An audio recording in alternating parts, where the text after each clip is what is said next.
Boa noite a todos. Sexta-feira, 21 de agosto, estamos aqui no nossa série de estudos, Reflexões Espíritas, no canal Espiritismo e Vida. Agradeço o convite por estar aqui nesse estudo, que é um livro muito importante, o livro Religião dos Espíritos. Fizemos um estudo maravilhoso do livro Seara dos Médiuns, e agora estamos aqui com Religião dos Espíritos, todas as sextas-feiras. Agradeço o convite, a oportunidade do trabalho, de conversarmos sobre essa importante obra psicografada pelo médium Chico Xavier, de autoria espiritual de Emmanuel. É uma série, que estuda as perguntas do Livro dos Espíritos e tem os comentários. Então, hoje é 21 de agosto, de 2026, mas lá na época de Chico, eles estavam estudando lá no dia 2 de março de 1959, baseado na questão 799 do Livro dos Espíritos, vem um texto de Emmanuel falando sobre mediunidade e dever. Então, vamos ao Livro dos Espíritos. Meu nome é Ana Carolina, sou de Lavras, do Centro Espírita Augusto Silva, E todas as sextas-feiras nós estamos no capítulo 16, e o Religião dos Espíritos, ele vai longe, são muitos e muitos capítulos, igual nós ficamos, quase 90 capítulos do Seara dos Médiuns. Então, aproveitem para curtir, compartilhar, comentar sobre os estudos, Mas o que Kardec estava perguntando na questão 799, que inspirou o capítulo 16 do Religião dos Espíritos, que fala de mediunidade e dever. Ele fala, na pergunta 799, de que maneira pode o Espiritismo contribuir para o progresso. Então, nós estamos no Livro dos Espíritos, na terceira parte, que estuda as leis morais, e uma das 10 leis é a lei do progresso. De que maneira pode o Espiritismo contribuir para... Desculpem, gente. De que maneira pode o Espiritismo contribuir para o progresso? Como? Respondem os espíritos. Destruindo o materialismo, que é uma das chagas da sociedade. Ele faz que os homens compreendam onde se encontram seus verdadeiros interesses. O Espiritismo vai contribuir para o progresso, deixando a vida futura de estar velada pela dúvida. O homem perceberá melhor que, por meio do presente, lhe é dado preparar o seu futuro. Abolindo os prejuízos de seitas, castas e cores, ensinar os homens a grande solidariedade que os há de unir como irmãos.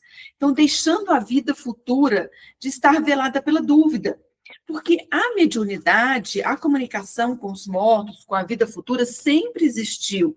Mas com Kardec, com a doutrina espírita, a gente encontra uma mediunidade organizada. Nesse capítulo aqui, Mediunidade e Evolução, de Martins Peralva, o Martins Peralva diz assim: ante a palavra mediunidade, a nossa mente dirige-se naturalmente para a doutrina que Allan Kardec codificou e estruturou no plano físico. Aí a gente vai com a obra básica, o Livro dos Médiuns, que a gente tanto estudou, no Seara dos Médiuns, tem muito estudo bacana aí no canal do YouTube. E aí, Kardec define todo aquele que sente, num grau qualquer, a influência dos espíritos é por esse fato médium. Então, a mediunidade é uma faculdade inerente ao homem, não é um privilégio. Por isso mesmo, raras são as pessoas que dela não possuem pelo menos algum rudimento. Pode-se dizer, então, que todos somos médiums, só que mais ou menos médiums. Mas aí Kardec coloca assim, não, mas vamos definir médium por uma diferença. Qual é? Efeitos patentes. Faculdades bem caracterizadas. Então, ele diz assim: todavia, usualmente, assim só se qualificam de médiuns aqueles em que a faculdade mediúnica se mostra bem caracterizada e se traduz por efeitos patentes de certa intensidade, que depende de uma organização mais ou menos sensitiva, a sensibilidade. E aí, depois, a gente estudando o Livro dos Médiuns e as outras obras, é no perispírito que reside, essa expansão maior ou menor do perispírito para ver a comunicação, a evidência, as materializações, os efeitos físicos, E aí, Kardec ainda continua, ó, a faculdade mediúnica não se revela da mesma maneira em todos médios. Geralmente, os médios têm uma aptidão especial para fenômenos desta ou daquela natureza. Nós temos os médios de efeitos físicos, os médios sensitivos, audientes, videntes, escreventes, curadores, sonambúlicos. E aí, então, nós temos nessa obra maravilhosa, no Livro dos Médios, todas as explicações. Então, a mediunidade, a vida futura, não ficar naquela dúvida, não ser velada, é pelo Espiritismo através da mediunidade. E através de tudo que a gente vai falar aqui também, né? Não adianta só os fatos miraculosos, a gente ser igual Tomé e provar ali as chagas de Jesus e acreditar na vida após a morte, se a gente não se torna uma pessoa melhor, se a gente não muda. Então, no capítulo 26 do Mediunidade e Evolução, daqui a pouquinho a gente vai ver, né, o Religião dos Espíritos, o Martins Peralva pega uma frase de Emmanuel dizendo: se abraçastes a mediunidade, previne-te contra o orgulho, como quem se acautela contra um parasito destruidor, que seria o orgulho. Então, a vida futura vai deixar de ser velada pela dúvida, o Espiritismo vai contribuir para o progresso quando realmente ele comprova a continuidade da vida, a comunicação dos espíritos, a influência deles, mas que não basta crer, é preciso a gente estar vivendo os princípios morais. Então, sem a força disciplinadora da doutrina espírita, sem a orientação cristã do Espiritismo, os fenômenos são apenas energias avassalantes, desorientadas, sem rumo nem objetivo definido. A mediunidade não vai ter uma finalidade educativa, não vai cumprir o seu dever, que é mediunidade dever, o estudo de hoje, e não vai contribuir para o progresso, que é a inspiração que Emmanuel busca do Livro dos Espíritos. Então, embora as manifestações mediúnicas, né, elas se verificam desde os primeiros tempos, se a gente quiser entender a história, a gente vai ver que a gente não é daqui, a gente vai ver que sempre estamos acompanhados, como diz Paulo de Tarso, por uma nuvem de testemunhas, mas de uma forma organizada, estruturada, nós temos na doutrina espírita. Mas também nos mostrando que sem essa força disciplinadora da doutrina dos espíritos, né? Então, ele diz aqui, ó, que asseverou Kardec que todas as criaturas são médiuns. E aí o Emmanuel complementa dizendo: todos os homens e mulheres têm o seu grau de mediunidade, nas mais variadas posições evolutivas. E esse atributo do espírito representa ainda uma alvorada de novas percepções. Novas percepções, uma alvorada de novas percepções para o homem do futuro. Será que já é para agora, gente? Quando, pelo avanço da mentalidade do mundo, as criaturas humanas verão alargar-se a janela acanhada dos seus 5 sentidos. Olha como o Espiritismo pode contribuir para o progresso. Quando nós conseguirmos trabalhar em nós, homens e mulheres, novas percepções, avançarmos a nossa mentalidade, alargar-se a janela acanhada dos nossos 5 sentidos. Então, alarguemos o pensamento para todos os recantos do orbe, é o que Martins Peralva fala. Estendamos os olhos para o porvir. Procuremos visualizar uma humanidade mais humana, mais afim com o ideal crístico, mais sintonizada com a vontade de Deus, construindo pelo mediunismo superior que vence as barreiras desse orgulho, que é o parasito destruidor, um mundo melhor que a gente almeja. Sabemos que estamos cercados por uma grande nuvem de testemunhas, é o que Paulo de Tarso fala. Sabemos que as entidades influem sobre os acontecimentos da vida, de forma que no Livro dos Espíritos, na questão 459, muito mais do que imaginais, de ordinário são eles que vos dirigem. Então, a humildade em contraposição ao orgulho é a melhor receita da espiritualidade para aquele que deseja tornar-se no futuro um médio de grandes realizações com Jesus. Porque o que a gente pode incorrer? Em erros que a Dona Ivone conta para a gente na Luz do Consolador.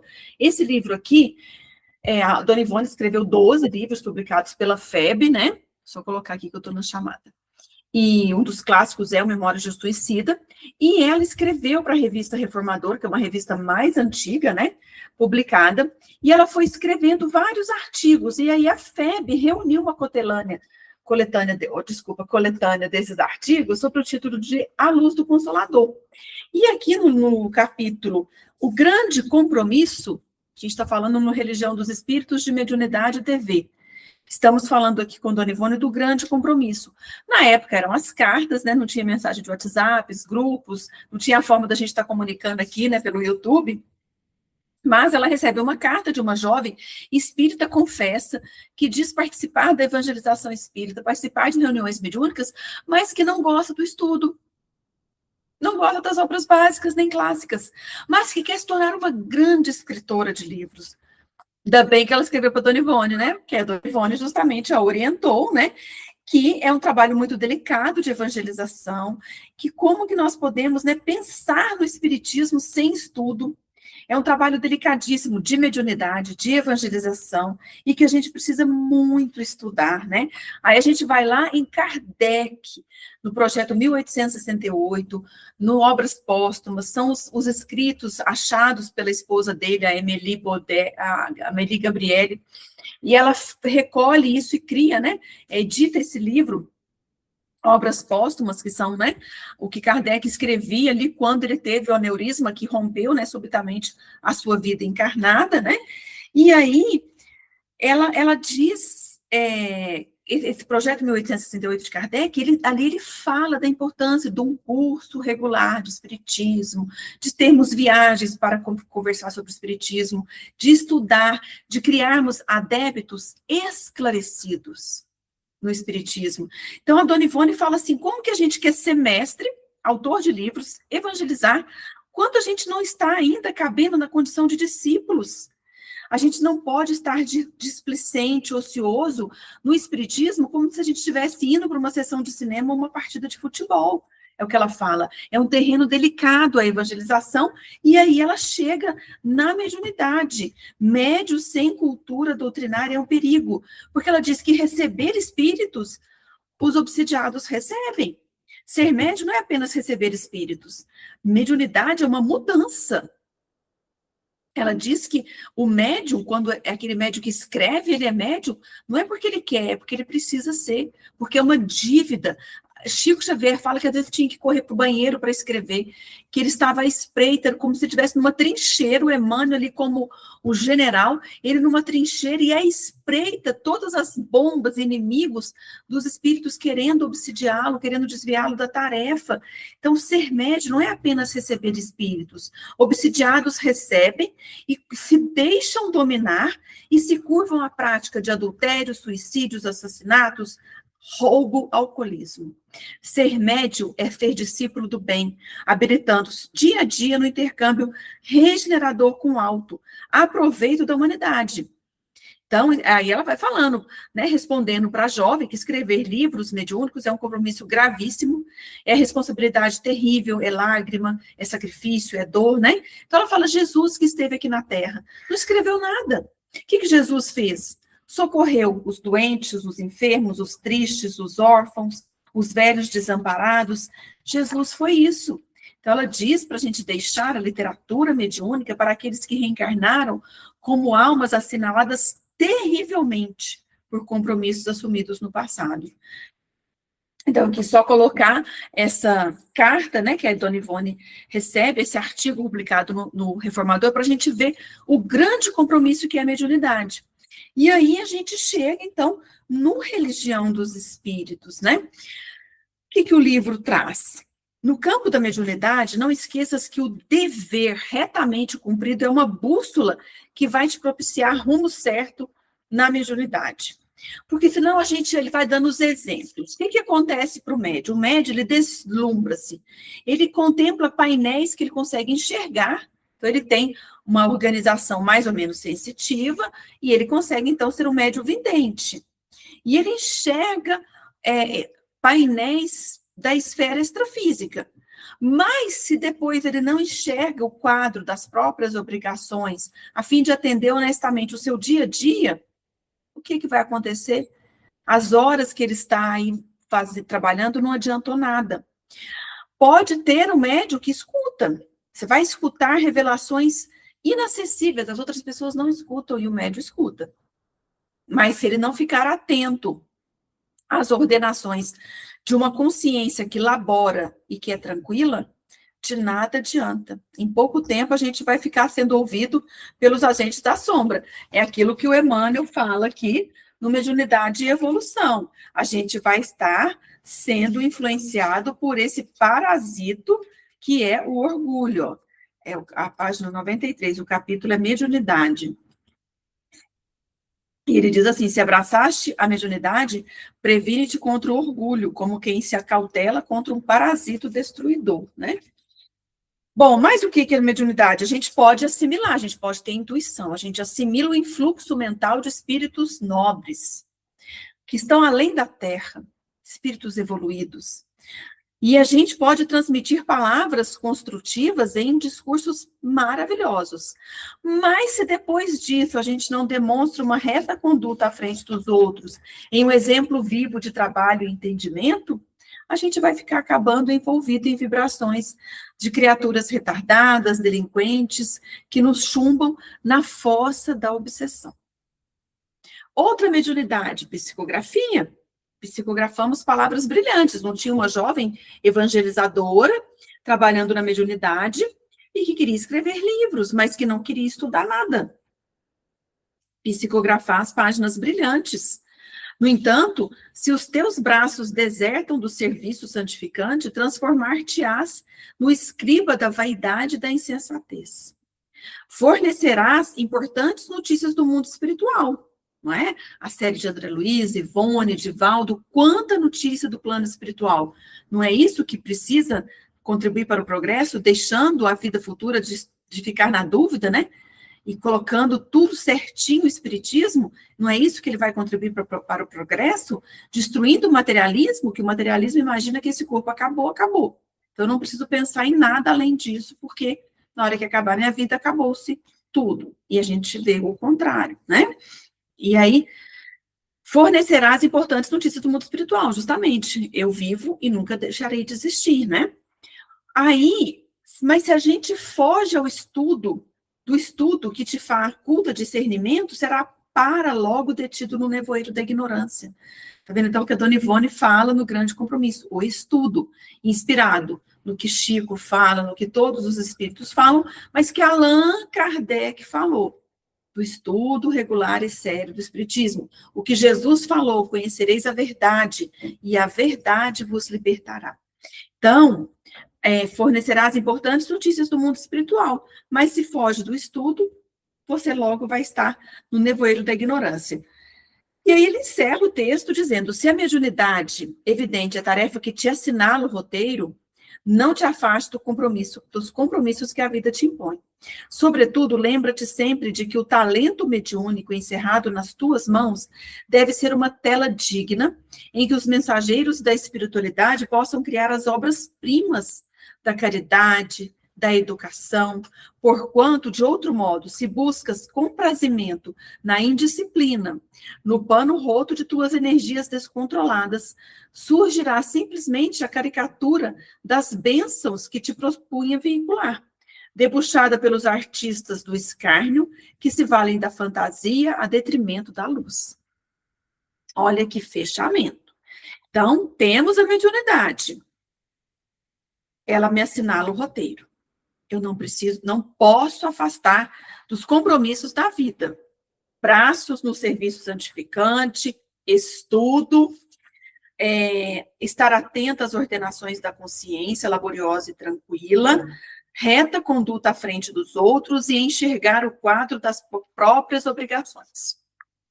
Então, se a mediunidade, aí, sobretudo, lembra-te sempre de que o talento mediúnico encerrado nas tuas mãos deve ser uma tela digna em que os mensageiros da espiritualidade maior possam criar obras-primas da caridade e da educação.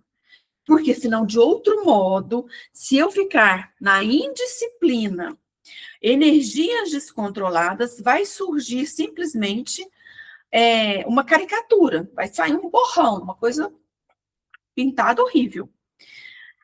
Debuxada pelos artistas do escárnio, que se valem da fantasia em detrimento da luz. Então, é uma tela que a gente vai desenhar, e aí a gente aproveita essa tela com os mensageiros espirituais, usando da nossa disciplina, da nossa boa vontade, da nossa educação, e a gente vai pintar obras-primas através da nossa mediunidade. Porém, se eu não controlo as minhas energias, como ele fala aqui, se eu busco estar comprazido na indisciplina, vai ter apenas uma caricatura, um borrão, nenhuma tela bonita, e vai estar debuxada pelos artistas do escárnio, que se valem da fantasia a detrimento da luz. Religião dos Espíritos.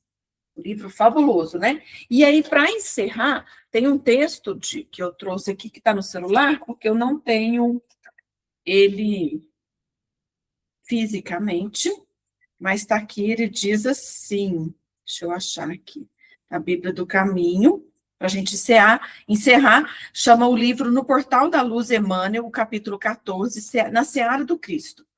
Realmente a mediunidade, em maior ou menor grau, existe em todos nós, sejamos nós cultivadores da verdade, encarnados ou desencarnados. Então, a gente definiu a mediunidade, falou que todos nós trazemos, né, em maior ou menor grau. Entretanto, muitos companheiros alistados para a marcha renovadora do progresso espiritual acusam-se inaptos na construção do bem, por não possuírem desenvolvimento mediúnico mais amplo. Existem, todavia, vastas fieiras de obrigações a serem cumpridas, fora dos labores medianímicos propriamente considerados. Ah, mas o estudo aqui falou de mediunidade, eu não tenho psicografia, não tenho psicofonia, audiência, então, mas todos temos em maior ou menor grau. Então, são várias obrigações a serem cumpridas fora desse labor da mediunidade. No exame de semelhança assertiva, vejamos algumas de nossas atitudes negativas para que nos seja possível avaliar o acervo imenso de tarefas a que nos cabe atender. Na condição de espíritas, atrelados ou não ao corpo físico, muito frequentemente perpetramos erros clamorosos. Quais são eles? A gente coloca Jesus em nossas palavras, mas não em nossas vidas. A gente foge da evangelização. A gente não dá importância à vida espiritual, a gente desmerece a prece, a gente recusa o estudo, olha a importância do estudo de novo. A gente nunca encontra tempo para as boas obras, não pratica todo o bem de que sejamos capazes.